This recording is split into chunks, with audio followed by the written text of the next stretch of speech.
So, Bards, I have an apology to make. What's that, Grant? Well, I said that you won nearest to the pin last week. Yeah, we'll go with that. No apology required. No, not at all. Mr. Palermo won on 22. The nearest to the pin was 23. Here you said the following. Straight to the nearest to the pin. Well, I'm going to go 4! 21 points. So, we put that aside, and let's move on to one of the most glorious wins of 2014.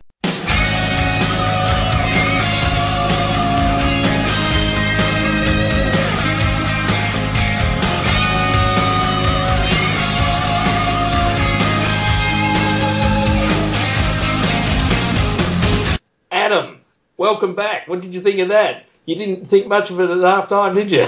Wanted to jump the fence and punch Jimmy Bartel's lights out.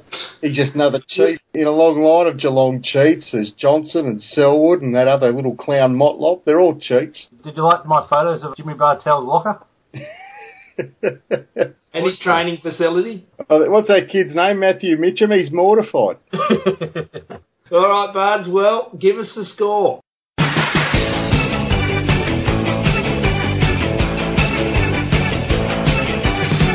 All right, mate. Hawthorn 14-10-94 defeating. That's right, defeating Geelong 11-5-71.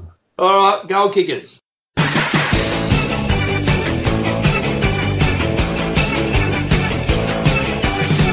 Roughhead 3, Hale 3, Langford 2, and singles to Lewis, Shields, Gunston, Segler, Bruce, and Bradley Sewell. Adam, what do we do about the ruck division? We've got a problem, a good problem.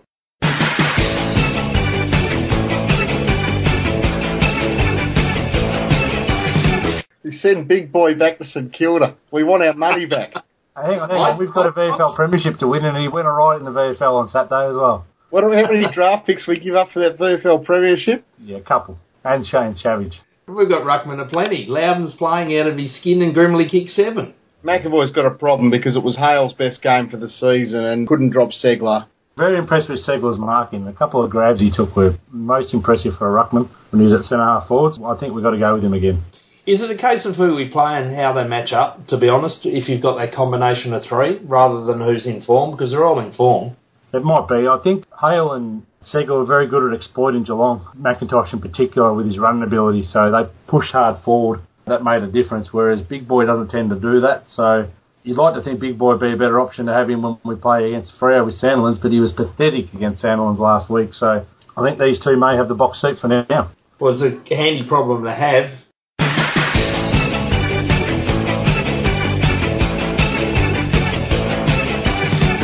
Now, votes. All right, I've gone Langford 5, Gibson 4, Lewis 3, Mitchell 2, despite the fact that he would not kick the football, and 1 to Burgoyne, who was brilliant again against Geelong.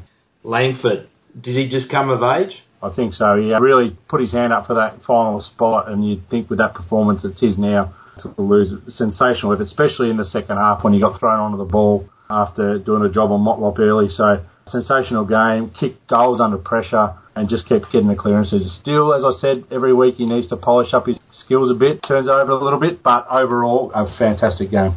Adam, will you go with my call in the third quarter? That man's going to win a Brownlow one day?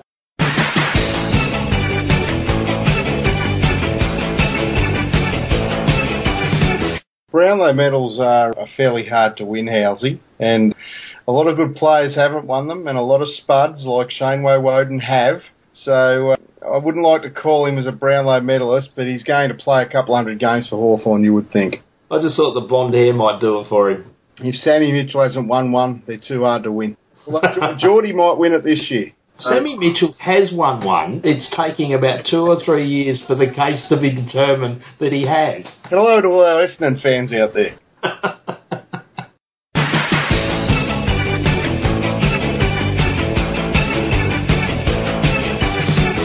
Well, what else do you want to say about this game? Because it was a game of 2 halves, and the last thing I said to Bards last week was, Bards, there's no point talking about this game because we know what we get with a Geelong game. Let's just go to nearest to the pin. Did we get what we expected in a Geelong game, apart from we won? Pretty much. They made us look silly early, and then we came back, much like we did in that Tom Hawkins goal after the Siren game. We come from a long way back that night. And, we looked a bit shell-shocked early, and apparently the spray they got at half-time ripped the paint off the walls, and we came out firing and made them look second-rate in the second half. Do we want to play them in the first round of the finals? Because, we could barrack hard for Brisbane and they might knock them off. It's probably an unlikely possibility. Then we'd play Freo. Are you worried if they put Johnson back in the side, they go close, or do we think we just got their number? They won't be within 8 goals of us in the first week of the finals. I've got the sneaky suspicion if we start well against them, they will not get anywhere within vicinity. We're in second gear until half-time. It's easy to look at the wins column on the ladder and see that they've won as many games as, but look at the percentage column. That's a giveaway. We're 138 to them 110 or something like that. They've won something like 8 games by less than 13 points. They've been falling in most of the year. All right, they know how to win tight games, but we're a better side than them, and we're starting to really show it now. So hopefully that's the way it continues in the finals, and I'll be happy to play them again.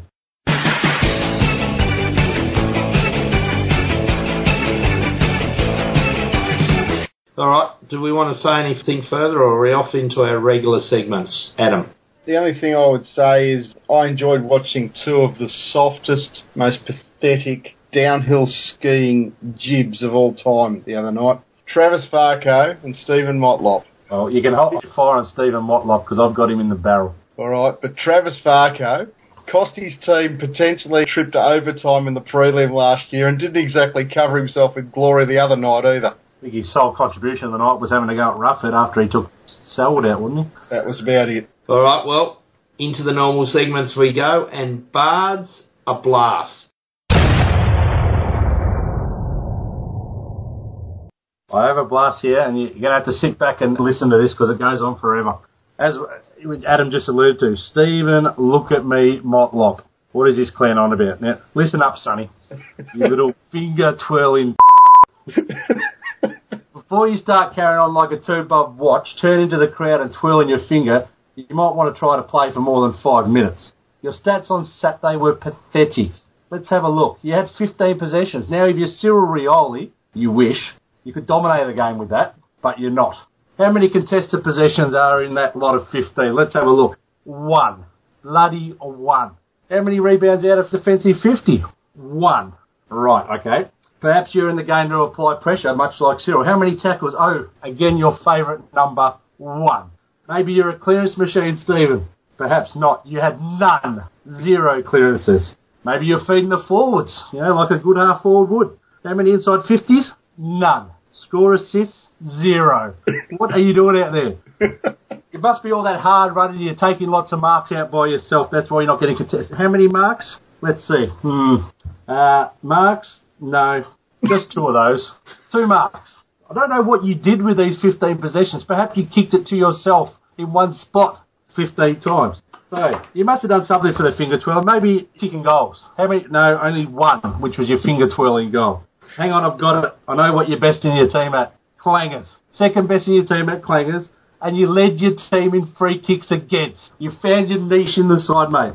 Hang on, and while we're talking of Clangers, let's remove the C from the front of Clangers. What do you got? Clangers, your opponent. He had 13. Yes, 13, Anthony Hudson. 13 contested possessions. You'd know that, though, because you were there watching him about a metre away the whole time.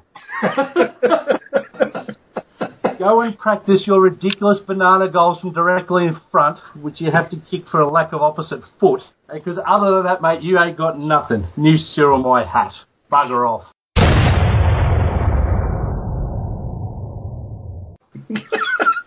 Now, Wedders, I did say to you when they decided to change Langford onto Motlop, didn't I call it, you'll never see the ball again all night? You did, and I've got to say, Bard, you were very kind as it turned out, because you didn't make mention of the incident where Motlop crapped himself when Sean Burgoyne looked at him all funny. So when he fell over and just let the ball roll out, I don't think Burgoyne actually had to tackle him to get a hold of the ball. Yes, Steven, finger twirling, not a good thing, mate.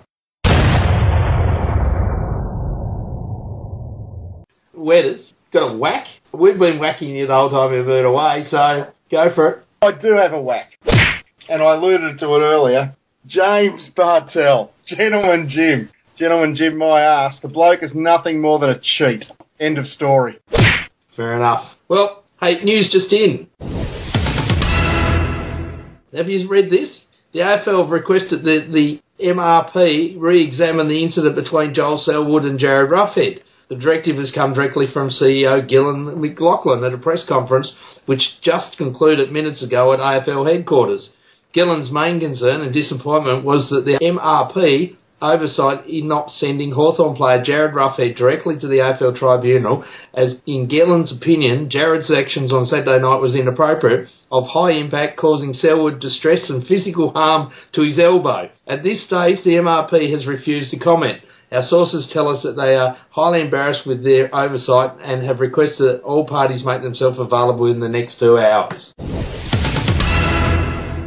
Now, so that was a Hawthorn player. That's 2 weeks. 3 weeks? It was 4. That's right. It was 4 weeks. What happened there? I think the still shot might have been a bit more incriminating than the actual action shot if you have a look. The Herald Sun, I think, had the still shot and it looked awful. But yeah, unless you're going to pause the live action, the elbow was there for about a second.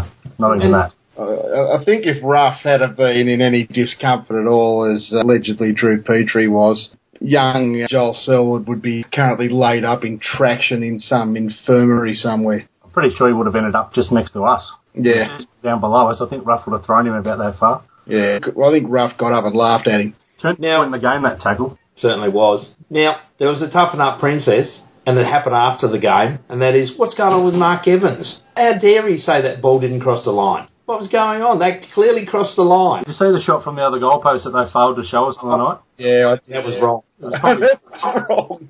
They could have saved themselves a lot of bad press and booing if they had just put that shot on the screen at the start. Yeah, I'm prepared to concede that if it was a goal, it was probably too close to overrule. On the shot that they showed us on the night, that should have been paid a goal, but obviously they had that other view, although that may have been photoshopped afterwards to suit their needs. The Americans have hung men for less. All right. You've got the most obscure human being.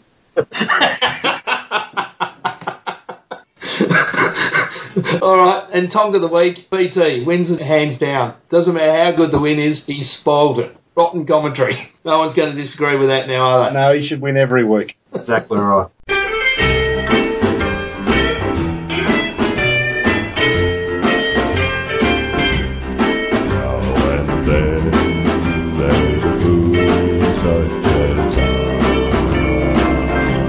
Well, let's move into the last round of the season, and no point getting the Hawthorn card because it's said to be confirmed. It's actually Friday nights at the MCG. It's a replacement game and 7:50 kickoff, no doubt, away game. Bards, what do you think will happen here? Lots of goals kicked by us and not many by the Collingwood VFL side. Adams, worth going? Oh, it's worth going, but they've got, from what I understand, about 23 fit players to pick from, and they've also got a VFL final to play over the weekend. So whilst I'm not a person that has sympathy for Collingwood at any time, this is as close as I will ever be to being sympathetic to their cause. I think what will happen is I think Hawthorn will jump them early, get out to a lead and just do what they need to do to hold on. I can't see us going out and winning by 20 goals for the sake of it. Well, Ruffy's not a chance to win the Coleman on this game, Bards? Well, if Buddy misses up there, which is a fair chance, being that he's got 68 carryover points that expire at the end of this round, so if Sydney got half a brain, they'll let him sit one out, then yeah, maybe he is a chance of a bag at a 10 and pinching it, which would be lovely. But I reckon if he did that, I reckon Franklin would demand to play on the Saturday and come back into the team. So, look, I think we'll just win comfortably. We may rest a few, but only if they've got genuine niggles. I don't think you just rest them for the sake of it. Hopefully we don't rest Jordan Lewis. He needs another 3 Brownlow votes. We'll see what happens. It'll be interesting to see what they do up forward. Gunston, I reckon, is his right to play, so it shouldn't be too many changes at all. There was a question mark over Gibson. Yeah, that was on the news tonight. I only caught the end of that. But if that's the case, then you wouldn't play him if there is any question. And probably Shuey, I guess, comes back in for one more crack at it. Suckling doesn't play. Yeah, and Duray probably takes that spot. Has Shuey done his dash? Surely we go into the finals with Spanger now, don't we? Well, I think his winning record in the Brown and Gold says it all. I think he's only lost one match still. I think Shuey's probably got more ability than Spanger, but Spanger gets 100% out of himself. Half the ticker that Spanger's got. Yeah, that's the issue. And look, he still might make it, but I think while Spanger's playing well, you just got to play him, and if that means he has to swing around, we'll forward him back, we can do that. But yeah, I quite like Spanger in the side. He just it makes a bit of difference. Or as the bloke behind Adam and I referred to all night, Jesus. Zeus. Yeah, Jesus, by another name. There you go. I'm the son of Rachel Love, the Jesus of Siberia, the Bible of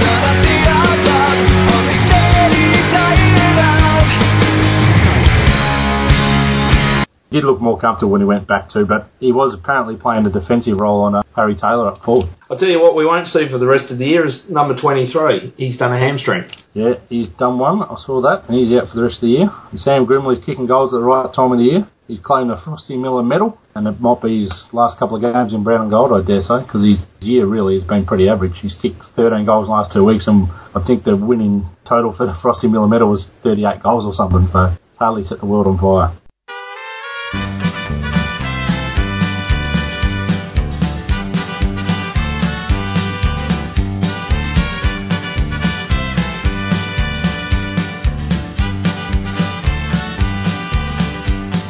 Well, let's tee it off and nearest to the pin. 4! Bards. 4! 84 points. Whew. Adam, nearest to the pin. 4! 53 points. All right, I'm going 4! 47. And on that note, Go Hawks.